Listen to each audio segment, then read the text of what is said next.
You're listening to Why We Save, a podcast about the real reasons we do or don't save and the barriers people face along the way. I'm Isobel, and across this series, we'll be reframing how we think about saving and how we can make it work better for everyone. Why do so many people feel that saving isn't for them? Why, even if people could save, do so many choose not to? In this episode, we're digging into people's motivation. We're looking through the lens of one of the UK's largest building societies to get a savings provider's perspective about the emotions that come with starting and maintaining a savings habit.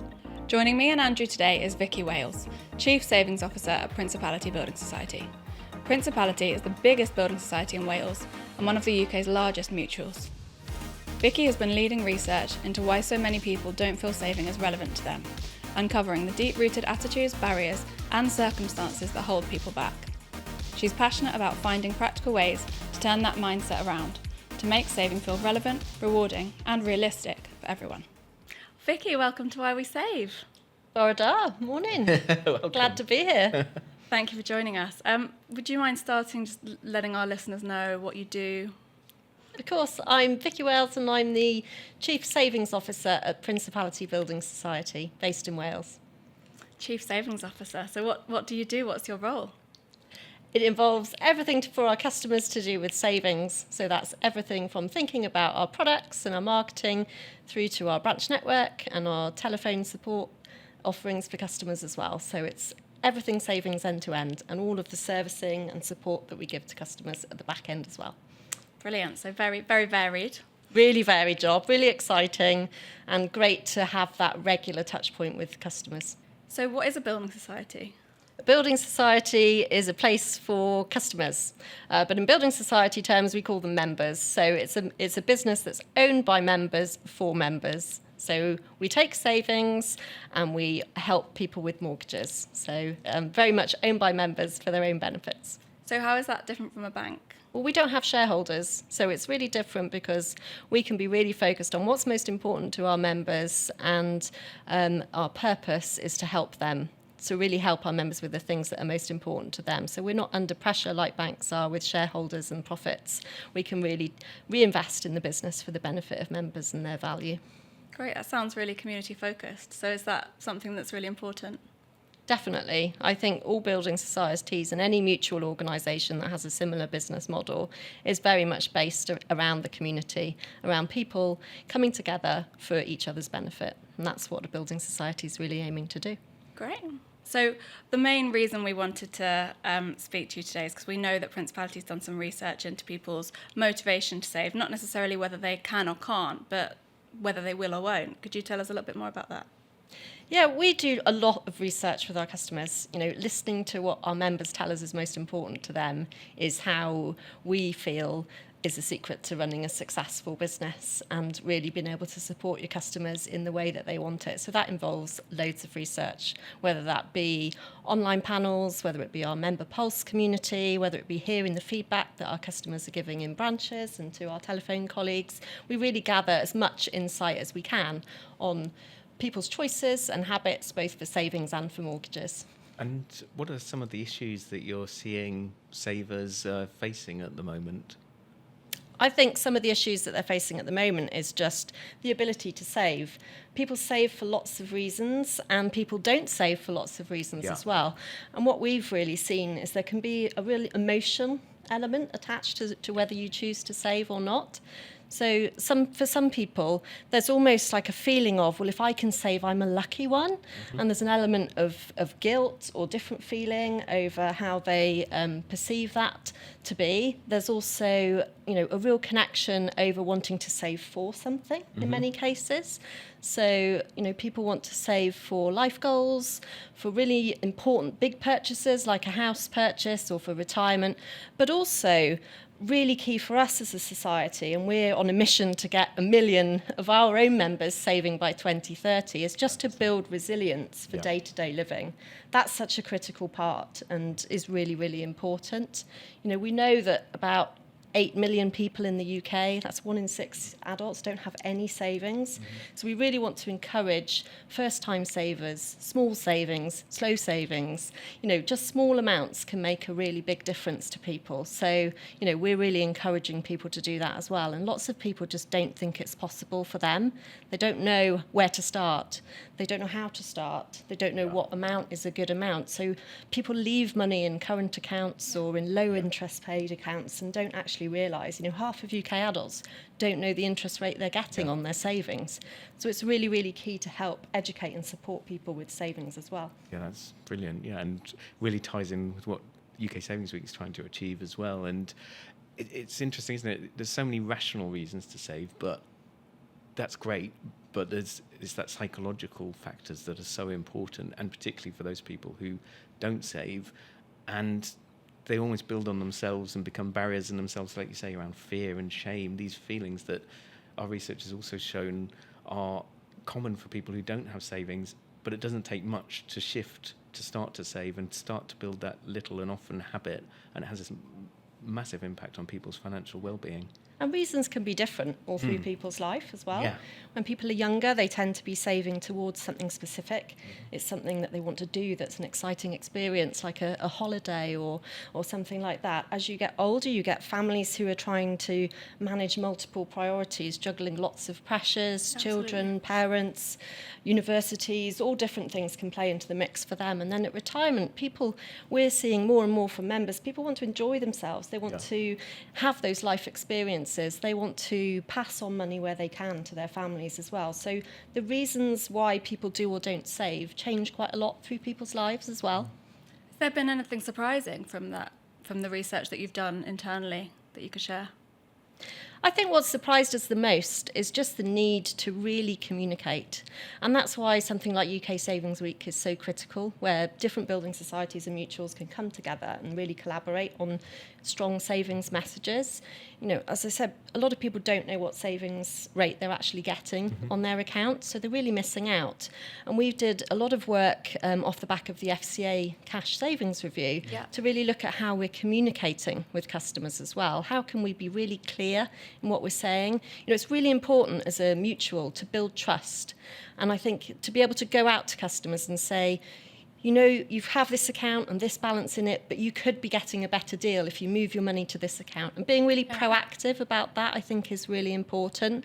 And I think what surprised us is maybe how much work we've all got to do on financial education and really helping customers with that understanding how to access accounts, whether that be in branch or online, and really understanding how they can move their money around between accounts to get the very best rates of interest.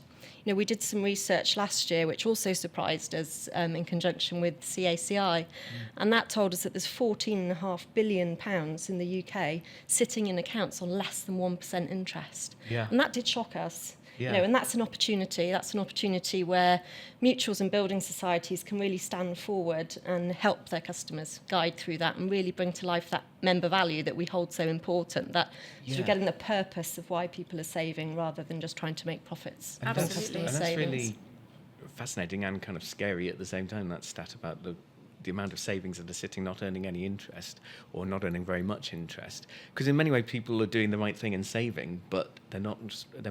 Their money isn't working as hard as it could. How can we as an industry and the sector and building societies help people to make more with their money? I think it's about reaching out. It's about understanding what customers really want from us as an industry. Of understanding. One of the things that's come out really clearly through our research is how much our building society customers value the branch network, as an example. They value that face-to-face contact point. So many banks have been closing on the high streets. I think building societies now account for about 30% of the branch network of financial services in the UK. Absolutely. And that's really critical because customers choose a building society not necessarily because there's a branch really near to them, but because they know there is a branch. So I think that importance on the high street is so critical. Human element. And we made a real commitment to the high street of Wales and the Borders earlier in the year and said we commit to those branches and those locations because it's a really important part of customers trusting us. I think the other thing that's really important is to understand that the way customers are choosing to interact with us is changing. So digital, clearly really, really vital. But digital can be confusing. So when we relaunched our website last year, we took 75% of the content away and actually made the content as simple as possible to help customers really get to the right savings choices for them as quickly as they could. And that's gone down really well with our members. And we're now seeing the vast majority of accounts being opened online. And customers want those nice, easy experiences. And I think, again, that's part of the trust. Give me an easy experience online, but if I have a problem, I know I can pick up the phone and speak to a person in the local branch, or I know I can go into a branch and have that.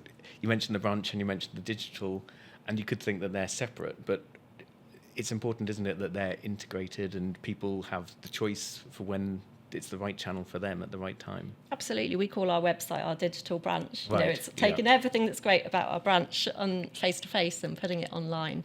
And I think that's really important that, you know, we're not an internet-only institution. We are there to interact with customers in the way that they would like to work with us. And that's really important to us. I think that they can have that choice and they can move between channels. Yeah, absolutely. Really helps build the trust. It's definitely important. I think, you know, meet people where they are and what they want. People want different interactions. Some people want to go into a branch and speak to a human. Some people prefer to, you know, hide behind a computer, or just it's easier, they can do it on the go. I think that's interesting as well about the challenges and, you know, when people have certain vulnerabilities, to be able to serve customers with different needs. Is that something that you feel strongly about?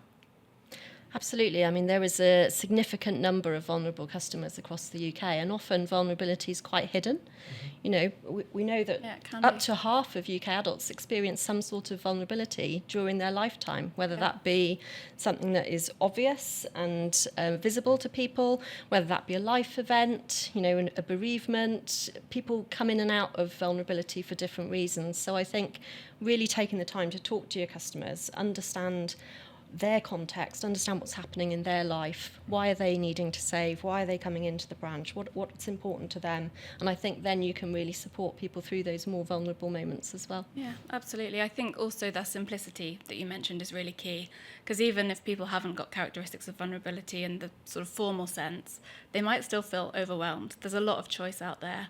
There's a lot of information. So I think, you know, what you said about stripping it down is really important for a lot of people. Yeah, definitely. What can a consumer expect if I'm a consumer who hasn't started saving, I don't know where to begin, what can I expect? You've talked about all the research that you've done at Principality, which is fantastic to understand different consumers. How will I be seeing that coming through as a consumer walking into one of your branches or going onto your website? Yeah, well, we really want to help build a society of savers, you know, a place where people can start small but dream big, and then, you know, really start with that regular saving and building resilience. That's a really key part, is to get people into a regular saving habit from as early an age as possible. So we've really looked at our products based on that feedback that we've had from customers, and we know that things like high interest, regular saving products that you can put small amounts into are really important, because consumers do read the news, they hear what's good in the market, they do naturally look for interest rates. So being able to offer really appealing rates that people can save for small amounts, I think, is a great way of getting started. That builds the habit, and then from there it can just grow. Yeah. We've got research that we were doing with Bristol University that really emphasises that. Did some last year, and it showed the wellbeing impact from just that small regular savings. It's really remarkable the difference it makes. You're right. It's the saving a small amount sets the foundation for other financial behaviours. Yeah, definitely. And those habits are formed so early in life as well. Yeah, and you were talking about financial education, which is so important as well, and important for giving people the habits of a lifetime. And I know you do a lot of financial education work at Principality. Is that something you can explain about? Yes, we do. I mean, our research shows that financial habits can be formed from as young as the age of 7. Right. You know, so it's really, really important that we're out there talking to students in schools and supporting young people in developing really great financial habits. And we donate 3% of our profits to social impact causes that are focused on future generations, and really supporting them through different programs and activities, whether that be within the community or whether that be in schools, to really help develop those healthy habits that will stand them in good stead for their well-being over their lifetime. Sounds great. So I want to dig in, if you're happy, to a little bit more about people's motivation to save. So if somebody can save, why might they not want to? I think there's lots of reasons why they may not want to. Again, it can be driven by life stage. So some people may want to save but really can't because they need to prioritise spending on essentials. Yep. Yeah. I think the cost of living is still really biting hard Absolutely. for many people. Yeah. And, we've seen food price inflation and general cost of living increases, which mean it's really challenging for people to save, even though they know it's the right thing to do. And that can also work conversely for people who do have the money to save, because they can feel an element of guilt or shame about saving whilst others can't. And then I think there's also an aspect around people understanding what their parents did, and maybe they feel left behind and they feel it's too hard to do that, and it's too hard to actually build that nest egg for the future. And we see that with young people a lot as well in our mortgage research as well, because people find it hard to think about how they're going to be able to save for a deposit. Yeah. How am I ever going to get there is something we often hear. So I think that can just put people off starting. It's one of those things that if it feels totally unattainable, Yeah. you may not even start. Yeah. But we would just always encourage customers to start small, because however much you can save, however small, it will help over the long Comes back term. to the psychology again, doesn't it, that we're talking about? Definitely. Do you have any personal feedback, obviously anonymised? I'm just wondering if case studies or anything that you might have that you might be able to share? Well, we have lots of member comments. We have a member pulse, which has about 4,000 members registered, that we regularly ask questions online, and they tell us all sorts of things. They talk about making special memories. Right. They talk about, I feel guilty because my friends aren't able to do this, and if I save to go on holiday, they can't, and then how will it work between us? Lots of research in the first-time buyer area as well, where people tell us that saving for the deposit was just the first part, and actually they didn't realise how much other savings they would need once they've saved for that deposit to buy the sofa or to get a fridge or some of the, the real essential things that people need for a house. So we see those sorts of case studies all the time coming through our research, and it just goes to show the whole vast array of reasons why people both choose to save and not to save. Yeah, absolutely. Yeah. And I think saving is often seen as a catch-all, and people use it for just putting money aside, but there's all those different reasons, different motivations, different contexts that make it much more complicated. But it's getting people to make the start that then leads to saving for more longer term goals, such as weddings or house purchase, and then longer term pensions and investments. So it's the different stages. We need to really break down saving and not talk about it as a homogeneous lump. Behaviour, that's the wrong word. Homogeneous behaviour. And I think the detail of the analysis and research that you've been describing of savers and their behaviours, is that a new thing that financial service providers have done, or to help to understand their customers more on the savings side? Is it a caricature to say that in the past it was you put out a product and you put the rate up and down and to get the savings in? Is it much more focused on member need now? I think in the building society sector and for other mutuals as well, all of our motivation has always been driven by customer and the purpose of why customers want to save. I think as an industry, we should be able to really stand behind the fact that we're helping people save for the right reasons. Yep. We're not there for the purposes of making profits for ourselves. We are there to help members and to help their savings grow. And I think that's been as true, certainly in Principality, over our 160-year history as it is now. And, we feel really passionately about understanding what our members want and designing for them. If we launch new products, it's because we've listened to our members, and that's what they tell us that they're looking for. So I think it's easy for customers to get distracted by rates, but often they don't understand the people that they are investing with. And, I think it's really important that as building societies, we really build on the trust that exists and that we can demonstrate. We know that when we go and look at the industry, the building society sector pays significantly higher than the banks on sort of market average interest rates and things like that. So that's a reason for customers to come to us. It's a reason for customers to trust us as building societies. And I think that's really important. And, things like this UK Savings Week, it's so important to show how we can work together as a sector to really help amplify that message. And we saw how well last year's Savings Week went. I think we saw, really significant increases in the number of people saving for the first time over that week, which was fantastic. And I really hope that this week generates that same level of interest and excitement. So do we. And and it's all about that message about just taking those first steps. And we recognise not going to change habits in a week, but it's starting to take those first steps, looking at your finances, looking at the options, looking at the interest rates you are earning, and seeing if your money can work harder. So it's we have a duty to be really proactive in that for our customers, and to write to them, to explain what their options are as clearly as possible. When their fixed rate accounts come to an end, give them the options for maturity. We always offer better rates to our existing customers when they're maturing. So, that's other small ways that your savings can grow just by having that regular relationship. So I'm really glad that you mentioned the member feedback and things that you work based on what you hear from your customers. Can you pinpoint any sort of specific examples of things that Principality's changed based on that feedback? There's a few really good examples. I think firstly, from a savings perspective, we change our product range all the time based on what customers ask us for. We know that coming out of COVID, short-term savings became far more important.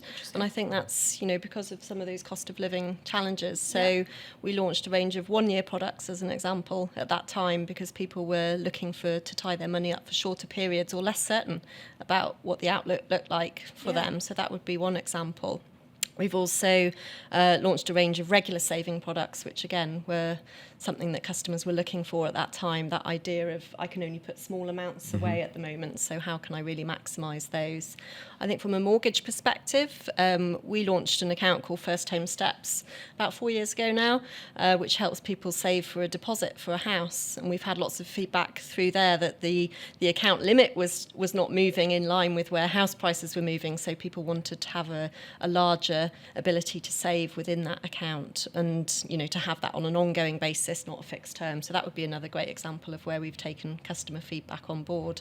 And then I think the third area that's been really important is our community work. As a building society, we really care about the communities where we operate. We have a vested interest in the people that live in those communities and helping support them. So we have changed how we've supported community activities over recent years, developed a Future Generations Fund that looks specifically at projects and programmes aimed at supporting young people and future generations, and really opening up the ability to tap into that for charitable purposes and projects that really help young people. So we always take member feedback on the charities and community activities that they would like us to support. Yeah, and it sounds like you give back as well. Definitely. Really important part of the building society ethos. Definitely. And do you find that that's appealing as well to savers as they come to you? They see you in the community, they see your branches, they see the Principality having an impact in Wales and the surrounding areas. Is that part of the appeal for savers? I think so. I think it's part of building trust, isn't it? It's the trust. If people can see the faces in the communities that they know, they see those members of staff from the branches going into schools and talking to their children, they see them at the local business events. I think that's really, really important, because then we are part of the community. We're not just there offering a faceless service. It's somebody that our branches, customers go in there and our branch colleagues know them by name. It's lovely to see, and it just builds that relationship and that trust, and then it helps them. It helps our staff get to know what customers really need and want, and they can guide them in the best way. And to me, it brings up the challenges that you mentioned at the beginning, the fear and the shame. By building those trust and those relationships, it's a really strong way to start to tackle those barriers. You've got an organisation you know and you're aware of and you trust. It's a place you can go that's welcoming to start to make those first steps towards building a savings habit. Yeah, definitely. And I think, our customers love to come into branches, and sometimes they'll just come in for a chat and a coffee. But some of our customers, that might be one of a few interactions that they have over the course of the week. So it's absolutely. really valuable time for them and a really important emotional opportunity to connect with others as well. Yeah. I think especially if somebody thinks that saving's not for them or that it's not going to be possible, to then have that human face and a bit of encouragement. Yeah. Nice. Savings is for everyone. Definitely. Yeah, definitely. So there are a couple of questions that we ask all our guests. One a bit more serious and one a bit more sort of fun and frivolous. Which one would you like to start with? Oh, let's go serious first. Yeah. So if you could wave a magic wand to help people in the UK to save more, what would that look like? I would just say start small. Absolutely start small. And it doesn't matter how small that is. It's just building that habit. So really take the opportunity to go to your local building society, mutual organisation, credit union, have a chat, start small. Good advice. So yeah, absolutely. What's the first thing you remember saving for? Oh, that's a good question. Well, I do remember putting coins in a piggy bank or a Dillon Dragon Bank, as we have in Wales. And, I remember that vividly from childhood. But I think my first memory of saving for something, I can remember having £1 notes. I can remember going to visit my grandparents in Yorkshire. And as I left, they would give me a £1 note and I would tuck it inside my book that I was reading in the car on the way home. And I'd keep it really flat. And then I'd get it home and I'd move it onto the bookcase into a different book and keep it really, really flat. And then save them and count them and buy something. And the first thing I can vividly remember saving for and buying was a Kylie Minogue album. And ironically, that album was released the year that the pound notes were disbanded as well. So I think my saving came full circle there. And you didn't lose any. I remember being really happy that I finally had the money to buy the Kylie Minogue album. Wow. And I've probably still got a pound note at home as well. Do you still have the Kylie Minogue album? No, that's the question. I probably do, somewhere in the garage. I was about to say, do you remember which one was it? Excellent. Well, that's great. Thank you so much, Vicky, for coming in. Thank you. It's great to talk to you both. Thank you. Thank you very much. Jock and wow. Great. Thanks for joining us on Why We Save. If this episode has got you thinking, why not share it with someone else and carry on these conversations we all need to be having? And don't forget to like and subscribe wherever you get your podcasts. It will help other people find us and mean you never miss an episode.